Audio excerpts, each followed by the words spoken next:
The other consideration when we move people and goods to one geographical location by the use of cars and trucks is we generate pollution or atmospheric loading. And if we look at the Plume Air report,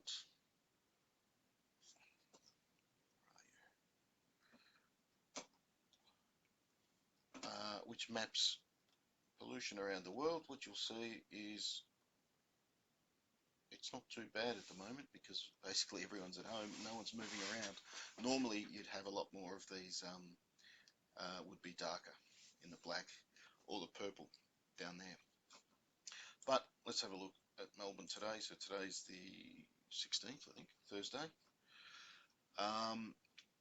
And it just tracks pollution levels, and it's basically saying it's fresh air. It's great to go outside for a run. You can take your baby outside. You can even eat outside. So it just gives us a bit of data on that. And if we just compare that to, where we go here, San Antonio in the States, where the air quality is average for some reason, and it's suggesting think about whether you want to go for a run outside, think about not bringing your baby out and not eating outside. Now again, why am I showing you this? I'm showing you this because if consumers have to make a decision to go to a retail store and they live in a city which has high levels of pollution, then maybe they would appreciate this information before they go out, particularly if they're going to take their baby with them. So should we embed this website in our app, so when a customer goes shopping on our website, they can clearly see what the air quality is like and make a decision of whether they should visit our store or perhaps simply buy online. Either way, it could be an additional service we're providing our customers by giving them more information about the decision of going outside or not. Once again, it's about leveraging all information that's on the World Wide Web to build a platform which isn't just about selling your clothes, because at the moment we're at the early stages, or what I think the early stages of retailing, in that it's quite two-dimensional. We've just taken garments that are in store, plopped them to the website and say, you know, buy this for $19.95. They're not embellishing the experience in any way. So it's just an idea of how you can perhaps enrich the customer's experience by educating them on the air quality of different places. If we look at H&M then, there's a solution. What are they doing about this? If you look at their CO2 emissions, over 50% of their emissions are due to transportation from factories to stores. So they've retrained their drivers, and basically what they've done is taught their drivers to drive more calmly, less erratically, and they've reduced petrol consumption and therefore CO2 emissions. So simple thing to do. It helps the driver as well because they get to learn how to drive, you know, more sensibly. They don't use trucks which are more than 10 years old as well, because the older a truck gets, the more inefficient it's going to be. So they turn them over more regularly. So really these things don't cost much to implement, but have a pretty significant impact given the scale of H&M. And then developed intelligent transport systems, which basically having real information about where products are within the supply chain allows them to plan. So if you've got 3 stores and, you know, store 1 and store 2 are just about to run out of stock, but store 3 has plenty of stock, well, you only deliver to the first 2 stores and don't deliver to the 3rd store. You know, conventional or traditional logistics simply says always travel to all 3 stores, always deliver, even if it's only a little bit. It's a bit like a garbage truck. You know, a garbage truck will stop and empty every garbage bin in the street, even though some garbage bins only have, you know, a really small amount of garbage. Very inefficient. And then the other thing is they've pushed the shipment of H&M garments by rail as opposed to air or ocean. And that's had a pretty significant impact on CO2 emissions because rail's one of the most efficient means of transporting people and goods. Obviously that's for the European market. and doesn't apply here because it's very inefficient to transport goods in Australia by rail. So they're just different ways in which you make small changes to your management practices which have significant, we're talking a significant impact on emissions. Very Swedish, very intelligent way of doing things. In China, in Shanghai, I think by memory, it says, yeah, across Shanghai. So H&M use a third-party logistics provider, DB Schenker, which is a German company. And the deal is all those trucks that deliver H&M garments in China are all electric. Electric cars and trucks are pretty big in China at the moment. They're probably leading the world in terms of the scope or application of that method of delivery. So once again, as I said, the pros and cons to it, but it's definitely a move in the right direction, and it helps H&M claim that they've got a cleaner supply chain doing it. Another solution that was done in the Netherlands, if you have a look here at a traditional distribution sort of approach, you have all these factories and the lines represent truck journeys, deliveries, if you like. So lots of trucks crisscrossing each other to cover all of the bases. Simply by consolidating all of the garments into one distribution centre, you only run 3 trucks into this one distribution centre, and then perhaps only one truck that does a round trip across all of them. It's just about doing things smarter. And indeed, in the Netherlands, and I think it's on another slide further ahead,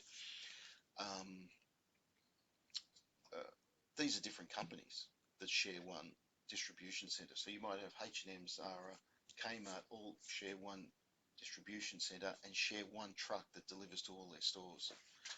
Because at the end of the day, the customer doesn't see who delivers and doesn't indeed care who delivers the garments into store, but you can get pretty big improvements simply by doing that. So lots of ways that you can do it. Is there scope for this in Australia? Absolutely.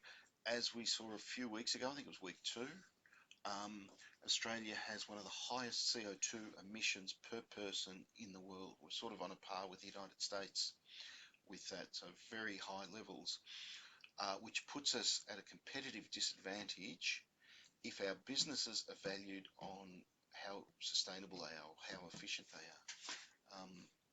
It's largely to do with our transport. So Australian brands that start to take this a bit more seriously and start to promote themselves on the basis of being CO2 friendly, if you like, or emission reduction friendly, will probably be in a better position in terms of marketing themselves than brands that don't do it. So basically, following the H&M trend. As I say, we were probably one of the worst, and therefore that can be a great opportunity for brands to do that. And you might, interesting now with this whole lockdown with the coronavirus, and a lot of brands are obviously going to struggle to survive. There is a suggestion that companies are now starting to be a little bit more introspective and to look at how they do things and if they can do things better. Certainly with online demand increasing during this period, it's forcing them to reconsider how they deliver and how they retail. Then the traditional way. Okay, from a social point of view, this transport can be good and bad, I suppose, if we want to use those two terms. The proximity of the garment to the consumer's home may impact on their social condition or their health and happiness, if you like. Just to give you an example, I've just pulled these out.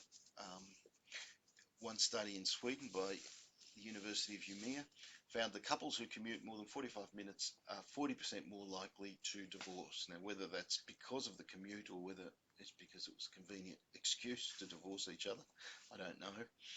But the suggestion is people that sit in traffic for long periods or commute tend to be quite tired and stressed when they get home. And equally, the Gallup Healthways poll found that 40% of employees who spend more than 90 minutes getting home from work experienced worry for much of the previous day.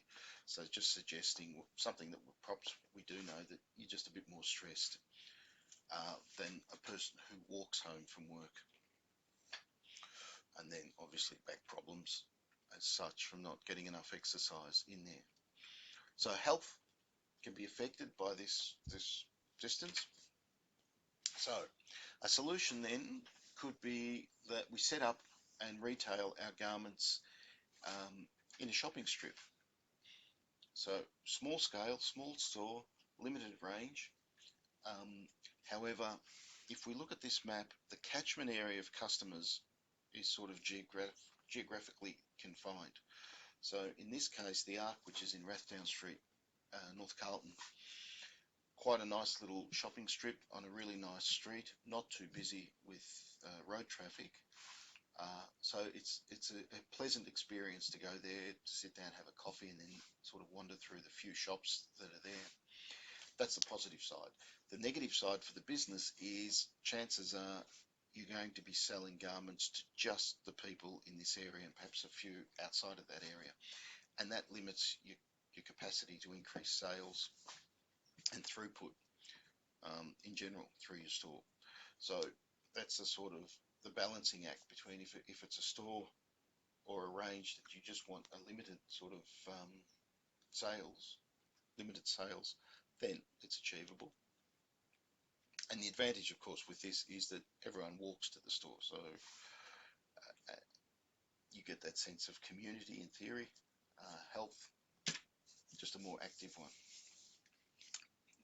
To expand that onto a bigger scale, then, if we look at Chadstone and their catchment, what they call the catchment area, is about 18 kilometres round. So what's interesting about Chadstone is some of the some of the suburbs it picks up: Camberwell, Hawthorn, Prahran, Malvern, Toorak, Box Hill, Burwood, etc. These are above average income level suburbs. So you've got a shopping centre which is in a really nice catchment area that picks up people who've got significant disposable income, as well as people who are building their new homes in new estates, which is just further out past Dandenong in that area. So Chadstone's sort of located in a really good area. The problem is, anyone who's been there knows it's a little bit inconvenient to get there because you need a car, or if you catch a train, you then have to get off the train, catch a bus. It's not great from that point of view. But no other site, a few stats here, no other site in Australia that delivers so many middle-class residents within a 10-kilometre radius as Chadstone.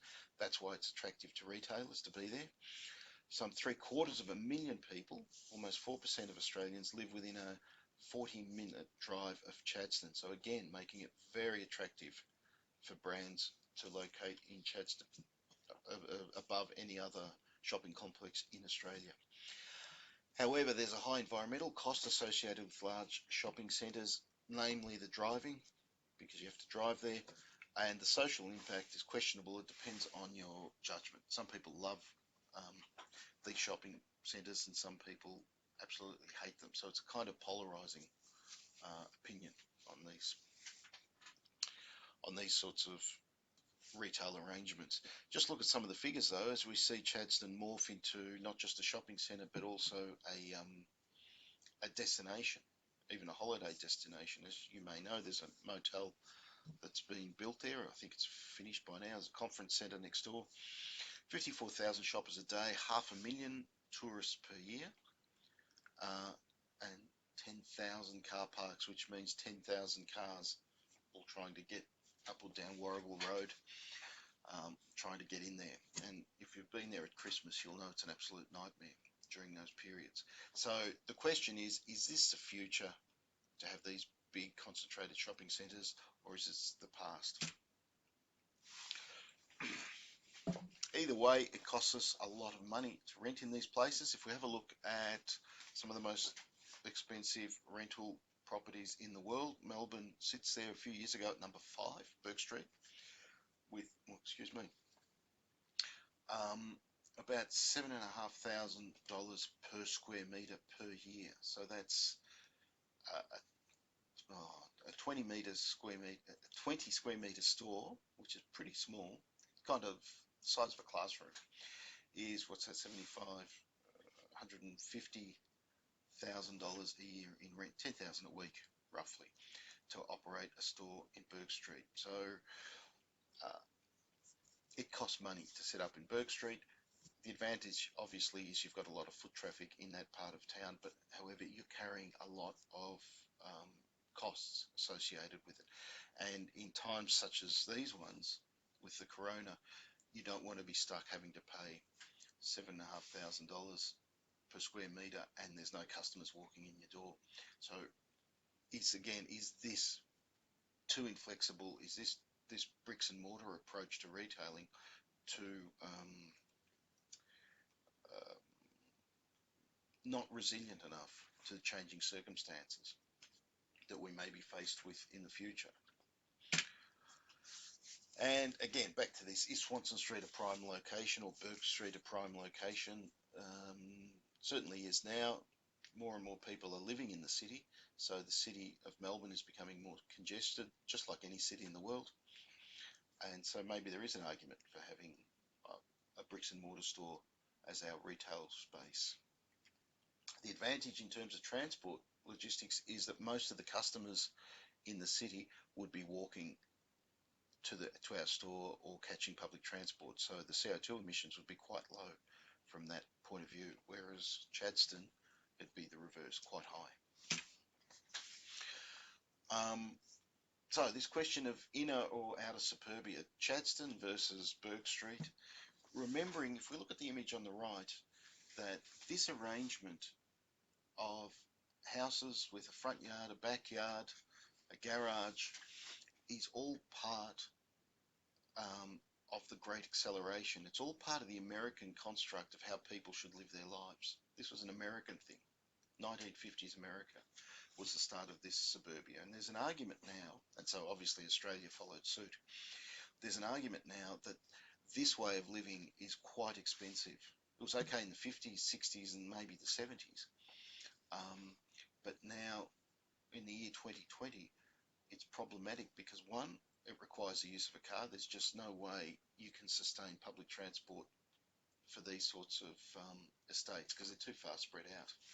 So you need a car. If it's a family of 4, and let's say the children are of age, they've turned 18 years of age, you've got at least 2 cars, if not 3 cars per house. Now just the logistics of moving those cars around in the morning results in the traffic jams that we're having at the moment.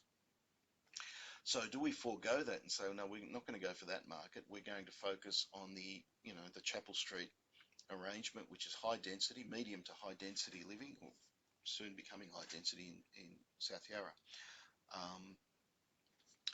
and expect our customers to walk to the store.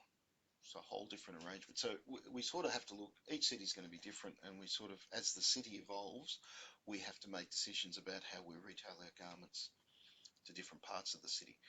And then that has a knock-on effect for the size of the store and therefore the depth and width of our range within the store. So obviously if you've got a small store, you can't have 7 different colours in 8 different size ratios as you can in the Chadstone perhaps.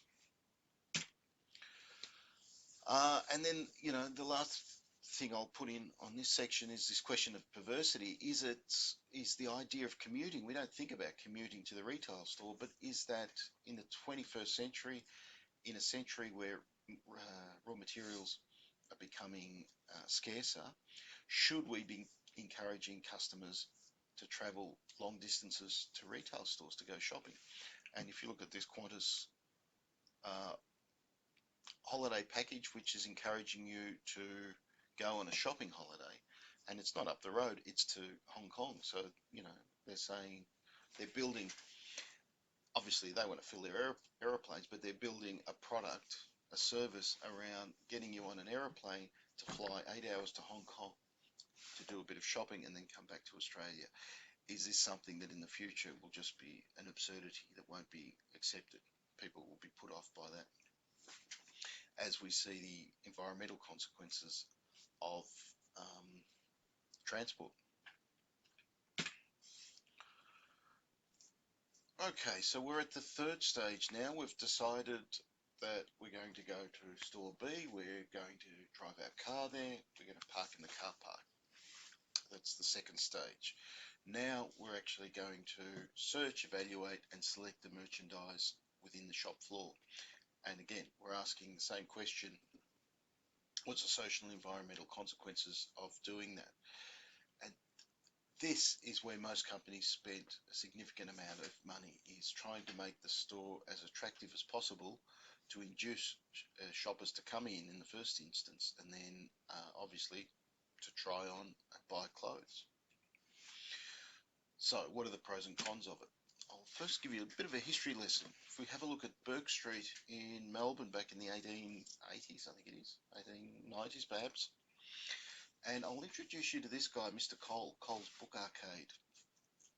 And he was a pretty important person in Melbourne's retail history, because he set up a bookstore, but what he did differently with his bookstore is, for the times anyway, is he encouraged customers to come in and simply browse and read the books. So he set it up, if you look here on this side, he set it up more as a library than a bookstore. And this was a novel and innovative thing in Melbourne in the 1890s, because up until then, retail stores were transactional. You sort of, a bit like a McDonald's drive-through. You know, you tell them what you want, give them the money, and they give you the food, and off you go. There's no other experience other than making it as efficient as possible. Mr. Cole, on the other hand, said to customers, stay here all day, you know, sit in our lounge chairs and read a book. You don't have to buy it. And by doing that, he made this the talk of the town and the most visited store in Melbourne, and subsequently got sales that way. So it introduced a new level of sophistication in retailing by doing so. He then expanded out into toys, as you can see here. This is in Collins Street. Little Collins Street. And next time you go there, you'll be familiar with this arcade. Check out the roof, because that's his roof as well. He built all of that, and that was part of his store, and it's still there to this day. Interesting fellow, Mr. Cole, and his book arcade. It was also where high society hung out. So if you wanted to be seen and you wanted to mix with the best in Melbourne, it was Cole's Book Arcade. Today, shopping centres, we're all familiar with them, and they equal resources. They suck an enormous amount of the Earth's resources to keep these things going, from the lighting, the flooring, air conditioning, cleaning, detergents. They are resource-intensive spaces.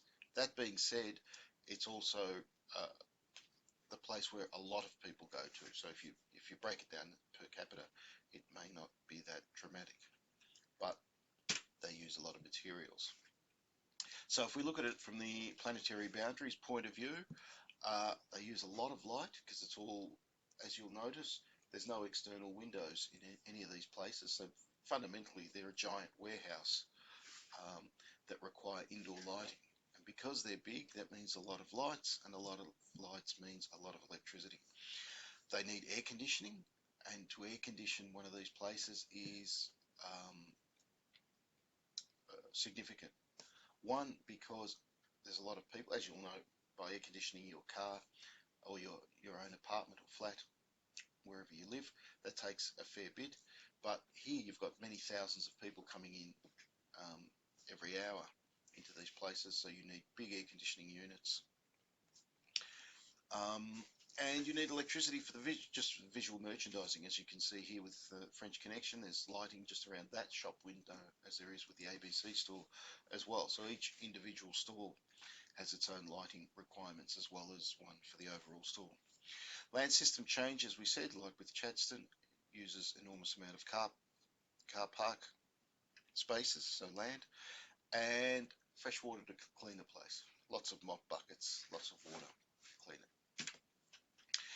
If we look at the aircon footprint, just to give you an idea of space as a percentage of building floor area, so almost 8% of the space, the land, the area, is used to provide air conditioning. and obviously they put it on the roof to save it, but you need space for that. Mechanical ventilation and heating only. So we don't see it, we're not conscious of it, but to heat and cool these places takes an enormous amount of energy. So some of the solutions we can look at, this is an Italian case study, I think, where it's basically looking at natural systems. So this is more in the design of a shopping centre, but basically you control the air that comes in. So you use fresh air, you regulate how often it comes in, how fast it comes in and goes out, and in that way you don't need to use as many air conditioners. So again, and I've spoken about these air conditioners before in the context of cradle to cradle. But basically, these shopping centres, as I said, just one big giant warehouse. They build it, it's cheap to build, and then they say, oh, we have to whack an air conditioner on to keep it cool. Very traditional way of design. This method is holistic. It's saying, let's look at the overall building and let's incorporate airflows, natural airflows, to minimise the amount of air conditioning we use, and quite effective. Cost more to build initially, less to run afterwards, and that's again where the tension is between property developers and people that push the sustainability. Another example is this paper by Julio, where what they did, they measured the energy impact in large retail shopping centres, and what they found was that if you invest a small amount of money in efficiency gains, if you like, in like reducing the amount of time you use an air conditioner, for instance, because what happens in shopping centres, they just turn the air conditioner on and you forget about it. A bit like in your house, you're not really conscious of it doing the work, or you'll run your air conditioner, but then you'll leave the window open or the door open, and so there's inefficiencies. And so what they looked at is, what if you make small changes to the behaviour of how you run air conditioning units, and in this case, we saw an energy cost go down by 8.5% because they're using it a little bit less, but CO2 emissions went down by close to 30%. And to a lesser extent, the same with energy costs by using solar panels, which are much more expensive to put on the roof, down by 47%, but CO2 emissions were down by a greater amount, 72%. So the point is that you can make small changes in the way in which you run your shopping centre, but have pretty significant impacts in your CO2 emissions. It's just that you have to be bothered to try to do that. And as I say, human nature is we kind of set and forget and don't want to think about it. But again, as a brand trying to make a point of difference, perhaps we could leverage off, our actions when it comes to how we retail our garments and what store we retail it in, and tell our customers this is what we're doing to ensure we don't use air conditioning as much or as often. Another one is that if you are going to go into a retail store and merchandise your garments in there, that you choose retail stores that have Energy Star ratings or Design Star ratings, as is the case with the Green Building Council of Australia, which sort of looks at a retail space or a building and will give it a star rating and say it's very efficient or not efficient at all. And we'll see in the tutorials and the quiz, you'll see what they're doing out of Burwood, or what they've done out of Burwood, in terms of the greenest shopping centre in the world, apparently. So there are retail spaces that are trying to do it better. Just an example, I just juxtapose these two images here, and on the bottom you've got Walmart in the United States. Very traditional way of setting up a retail space. It's very much on the industrial model, just big space, lots of merchandise, big aisles, and you absolutely flood it with lighting. So each one of these is a light bulb, so you can see no outside windows, and that's one model. but you're very energy intensive. The alternative is a much more considered aspect or aesthetic, which, you know, you can see the lighting is a little bit more subtle, it's more nuanced, and accentuates certain items. And it uses less electricity by doing so. But it costs more to design this one than it does the Walmart one. And that's a pretty easy arrangement with Walmart. But you get a better effect. Much nicer shopping experience, one could say, but perhaps not as cheap. $7 for a polo, it's not bad. Okay, let's have a look at the retail experience from the newest to the oldest. And I just want to, again, to show you the pros and cons of each one of these. Let's start with Westfield, one of the biggest companies in the world when it comes to owning retail spaces. And hopefully there's no ad.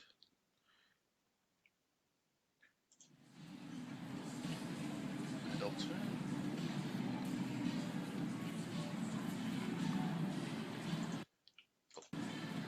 I'll just turn the volume off because you don't need it. But have a look at this. This is in London. And what you'll notice about it is it kind of looks similar to retail spaces in Melbourne and in Sydney and in Brisbane, in Hong Kong, in fact, anywhere in the world. The point is, it's so no outside lighting, maybe some at the top there. These places are very generic all over the world. They're homogenized, not much difference, which is great for business because when you have the plan, the floor plan to set up a retail store in one shopping center, you can just take that plan and then drop it into every other retail store around the world, and that means you get efficiencies in setting up those stores. So that's the pros of it. The negative aspects is some people say, you know, they're a bit predictable and a bit boring to do so. Flat surfaces, flat floor, which means sufficient to get the garments into the store. You don't have to go uphill or downhill. It's not a bumpy floor, so you won't tip the boxes over or anything like that. Really designed for maximum efficiency of both garments coming into store, but also customers being able to eat there. The food courts are always in the same sort of place, big wide aisles, usually. Fair amount of seats, so you can sit down if you want to have a bit of a rest in there. Come on. And so then the oldest, before we had Westfield and we had Chadstone and shopping centres, we had the oldest. And it attracts 91 million visitors a year go to this shopping centre, if you like. Which, again, I'll just show you a little bit of this one. Istanbul's Grand Bazaar remains much as it was centuries ago, enchanting and perplexing visitors with its maze-like network of more than 4,000 colorful shops, fragrant eateries, and insistent shopkeepers. Now it's your turn. What do you have? Is it possible to show me something you don't need? Show me something I don't need. That would be very nice. Have some fun with these guys. You have more than you need. I'm a lucky man today. Now this is over 2,000 years old, I think, perhaps older than that. Very cluttered, very crowded. From an efficiency point of view, not very good. And you've got to go uphill. Imagine if you have a trolley full of boxes and you've got to push it all the way uphill. Produce is sort of spilling over into the aisles, which makes them crowded, inconvenient, not as efficient. This part is outside, so it's exposed to the weather as such. So some say, well, that's the charm of great markets around the world. Some say it's just very expensive to do business in that sort of model. But why I pointed it out to you is because even though it's more than 2,000 years old, this shopping centre, if you like, still attracts 90 million people a year. So there's something in those old markets that some people find appealing. If we look at the pros and cons then, with the old markets such as Istanbul, low energy use, so because there's no air conditioning in these places because they're kind of opened, many entry points to get in. inconvenient for shoppers and also merchandisers. However, they're quite dynamic and exciting and interesting. Low barriers to entry, rents are much lower compared to shopping centres, and therefore that flows on to prices. Usually you get a better bargain. And high social value is, again, subjective interpretation of that. So the question is, should we entertain the idea of retailing clothes in something like a Victoria market or a Paran market or a Caribbean market, something that brands don't do at the moment in Australia, but perhaps we could do it if we think that appeals to them. If we look at the new markets then, as I said, energy intensive, however, they're convenient, and that's usually the relationship. The more energy intensive something is, the more comfortable it is for us. It's contrived in that it pretends to be a kind of dynamic market, but they're all pre-planned, kind of McDonald's style shopping centres. High barriers to entry because one is the rents are incredibly high, but also because everything's allocated. So they have a model they work off to say that a shopping centre will only have 2 bookstores, can only have 3 shoe stores, etc., etc. So everything is, as I say, contrived, controlled, and that's why you get this sort of sameness occur. And as a consequence, there's an argument that there's a lower social value, because once you've been to one, I mean, they're all pretty much the same. No rights or wrongs. We just need to take that into account when we consider how or where we retail. But certainly, there is scope to consider whether a country road sets up a store in something like the Queen Victoria Market, even if it's a pop-up store. Okay, so solutions. Biophilia, I'll introduce you to this term. It's the suggestion that humans have an inherent desire to associate with nature and other forms of life. So it's this idea that our lives are enriched if we're around other people, and certainly this is a great opportunity at the moment to sort of argue that this is in fact the case. We don't like to be isolated. We do like to get out and sort of move about and interact, even if we're not talking to people. Just being in a space with other people is something that we humans, and indeed many animals, like to do. So I'll just read this quote that comes out of the paper. Hanging out at a mall can offer shoppers transformative health benefits such as escapism from loneliness and its pathogenic symptoms of stress and depression. And as this lockdown goes on, you'll decide for yourself whether that observation is accurate or not. But certainly you see a lot of old people sitting around the shopping centres. Seems to be sort of ubiquitous with every shopping centre that you've got the old pensioners just sitting there watching, and that's a social activity that they like to get out and just sit and watch. So again, the point of this is saying, well, maybe we do want to put our garments in retail shopping centres because it actually enhances the social benefits of doing so. So it's a combination of taking Coles Book Arcade, which is fundamentally a bookstore wanting to sell books, but also a space which is for social functions or social interactions as well, bringing it together and selling something which is more than just transactional. Remembering now that bricks and mortar stores are under increased competition for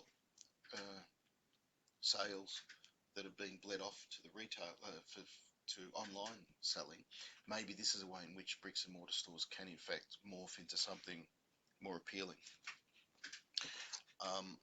And I think it's sort of no-brainer. It's the selling point of going to a retail store has to be the experience. And I don't think anyone can argue with me now that going into Myer to do shopping is not really an experience. It's just sort of a bit of a yawn. Okay. We've walked around the store, we've tried on a few garments, now we're ready to purchase. And the act of purchasing a garment involves the exchange of money. So how do we do it? We scan. We use a scanner. And if we look at the trends here in terms of use of cash payment, this is the amount the transaction's worth. so $1 to $20, 21 to 50, whatever it is, you're seeing a decline between 2007 and 13 in the use of cash. So I think we all know electronic is the way to go, payment by card is the way to go, which means we need electricity to run our little scanner here. So we're back to the argument we were using at the start, where you need electricity to run a website. You now need electricity, albeit not much, to scan and pay for the garments. So one thing I'd look at is how we pay. So have a look at Bitcoin. Facebook, so Bitcoin is a new currency. If you're not familiar with it, every country has their own currency: Australian dollar, US dollar, Chinese yuan. But now we're starting to see these cryptocurrencies emerge, which are not tied to a country. They're just a unit of value that are created by the market. Bitcoin being the biggest one that's out there. And these cryptocurrencies are trying to edge their way in to become currencies that are used rather than holding country currencies. The big game changer, and Bitcoin has been increasing, although it's had a sort of rocky experience, because the traditional retail and banking industry don't want Bitcoin in there because it's unregulated. It's not controlled by governments or by banks. But the big game changer is Facebook, which is setting up their own currency, which should become, it was planned to come out this year, but I think it's been delayed, called Libra. And the idea, as you can imagine, is that Facebook will encourage you to transact on Facebook using their currency rather than your own. So you would buy Libras, have them stored on your Facebook account, and then you do your shopping through there. And because of the scope of Facebook, they've got over 1 billion customers. You can't ignore Libra. So what's your retail brand doing to set up for transactions in Libra? If you've got a customer that's got Libra currency in their account, is your website able to sell? And is it sort of quoting in Libras, whatever that currency is? So being prepared for that will put you ahead of the curve. But it's a big unknown. This is one of the big disruptive technologies of this century, is what is the value of money, and will it be seen the same way as it was for your parents or your grandparents' generation? Watch out for Libra. The last one, returning home. We've paid for the garments, now we want to go home, and in effect it's the same as visiting the store at stage 2, but this time we've got our merchandise which we're possibly taking home with us at the moment. We might be getting it home delivered as well, although it's limited at the moment. But again, requires resources to get back home. So if we look at a traditional distribution system, it looks like spaghetti. Lots of lines, lots of trucks going in lots of different directions, and where these lines cross over is where you have potential traffic jams on a real road, because everyone's trying to get to the other side of town. And then from the distribution centres, again, more spaghetti as it goes to retail stores all over the city and stuff. Holistic distribution centres, what does the future, distribution systems, what's the future look like? Potentially, and this is why it's a big game changer, there's technologies out there now which can possibly knock off 3 out of the 5 stages in the retail experience. That's why these have been given a lot of consideration by companies, because it really does change how we retail a garment. So let's have a look at a couple of examples. I'll talk about them. Sorry, I should have had it ready.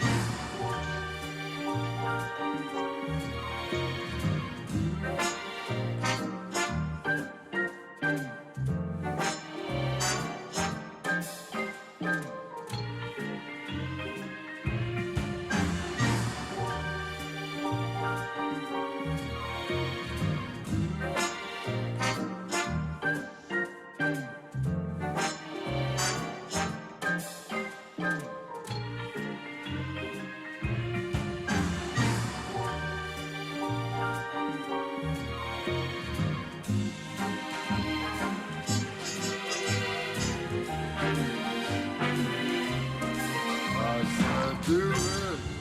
Don't do it. Do it again. So this is Wing. So drone deliveries, up until now, they've been hampered by government regulation, which hasn't allowed them to deliver, predominantly in the United States, because they were basically saying, you know, if you have 15,000 of these drones flying around, you're going to have a lot of noise, a lot of congestion in the sky. Who's liable if the thing crashes or distracts you while you're driving and you have an accident? There's a whole range of issues in there. However, they have permission to operate in Queensland now, the ACT in Canberra, and there was somewhere else which I've forgotten. So Australia is one of the first countries in the world which operates these drone deliveries, and that's why it puts Australia in a driving seat and potentially a competitive advantage if retailers start exploring deliveries this way. And if I can just go in, as you can see, some of the stuff they're delivering. So if now more than ever, it would be more attractive. There was a Brisbane one. Anyway, check it out. Ask yourself, is this the future for retailing of garments?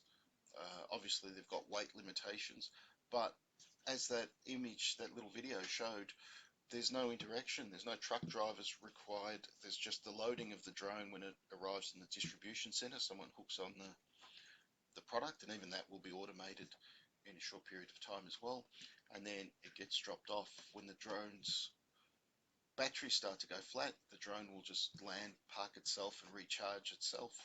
No need for people in that process either. So drones have been around for a good 5-7 years. They've kind of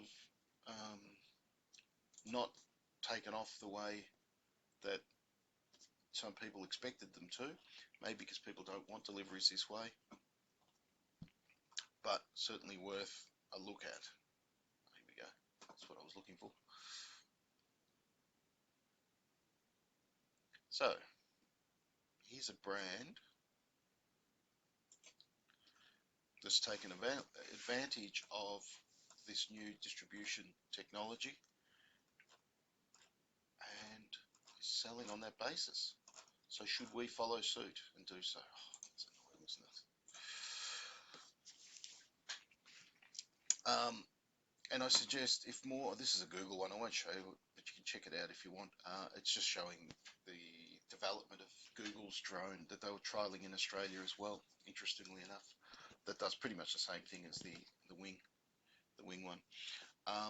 But as I said before, because it potentially knocks out 3 stages and then 3 sources of resource usage in the retailing, there may be some scope for this to expand in the future. So how you sort of marry it into your business models is yet to be seen.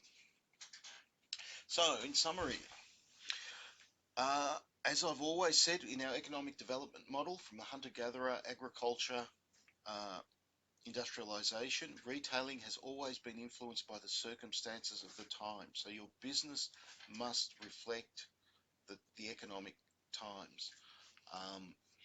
And we've got environmental and social conditions, and awareness is changing. Will it be a catalyst for the way you run your business? Is the first thing we need to point out. The second thing we need to point out is that retailing,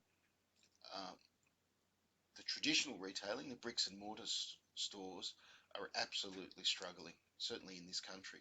They just cannot compete against online retailing. They certainly can. They just don't have the sort of acumen at the moment, or the right managers in place who are sort of visionary enough to reconstitute what a retail space, a bricks and mortar retail space looks like. You know, they're following 1950s, 60s sort of models for how you retail, particularly the big ones, Target, Kmart, Myer. So lots of opportunity to do things in this space, lots of change going to occur. certainly with the coronavirus and the lockdown around the world, there's already talk saying that this is a bit of a game changer in how businesses operate in the future, whether by default or by design. They are going to do things differently. Okay. Thank you for that. Next week we're going to look at usage, which will be the second last stage. We've only got two left before we enter into our final assessment. I'll talk about that more in the tutorials, as well as sending you an email with some information on that. Or you may have already received it. I'll send it Monday morning. Okay, that's the end of retail. Thank you. See you next week or in the shoots.